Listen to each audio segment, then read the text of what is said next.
Pengangguran masih menjadi permasalahan ekonomi di Indonesia yang belum terselesaikan. Meski sempat mengalami penurunan, nyatanya jumlah pengangguran di Indonesia masih cukup besar. Apa itu pengangguran? Pengangguran atau unemployment adalah istilah untuk orang yang tidak bekerja sama sekali, sedang mencari kerja, bekerja kurang dari 2 hari selama seminggu, atau seseorang yang sedang berusaha mencari pekerjaan yang layak. Setelah mengetahui apa arti dari pengangguran, sekarang apa saja sih yang menyebabkan terjadinya pengangguran? Yang pertama adalah ketidakseimbangan dan kesulitannya bertemu antara lapangan pekerjaan dengan tenaga kerja. Yang kedua, kemajuannya teknologi di era digitalisasi sekarang ini. Ketiga, kurangnya pendidikan dan keterampilan dari para tenaga kerja.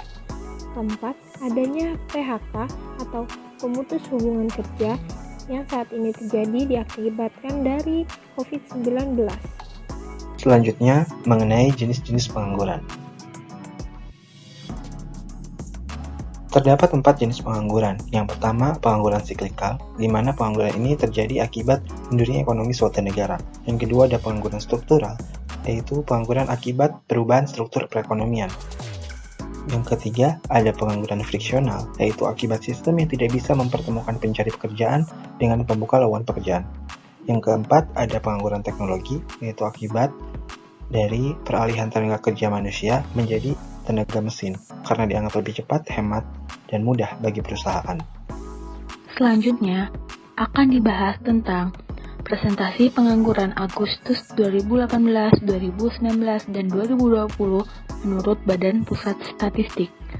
Dapat dilihat bahwa jumlah pengangguran dari Agustus 2018 sampai dengan Agustus 2019 naik sebesar 0,03 juta orang atau sekitar 0,42%. Sedangkan dari Agustus 2019 sampai dengan Agustus 2020 mengalami kenaikan yang cukup besar, yaitu 2,67 juta orang atau sekitar 37,61%.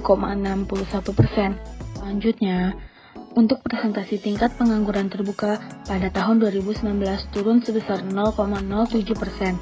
Sedangkan pada tahun 2020 naik sebesar 1,84%. Hal ini disebabkan salah satunya karena pandemi COVID-19. Nah, solusi untuk mengurangi pengangguran adalah 1. Pendidikan.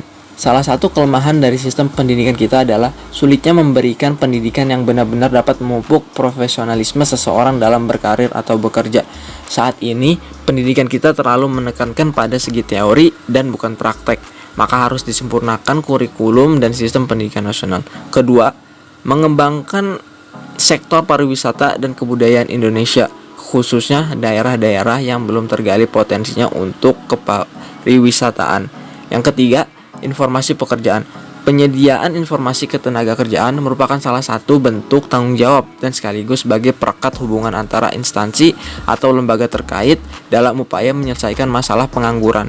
Penyediaan ini bisa melalui kerjasama dengan perusahaan dan kampus dalam melaksanakan kegiatan job fair dan magang. Sekian yang dapat kami sampaikan. Terima kasih. Wassalamualaikum warahmatullahi wabarakatuh.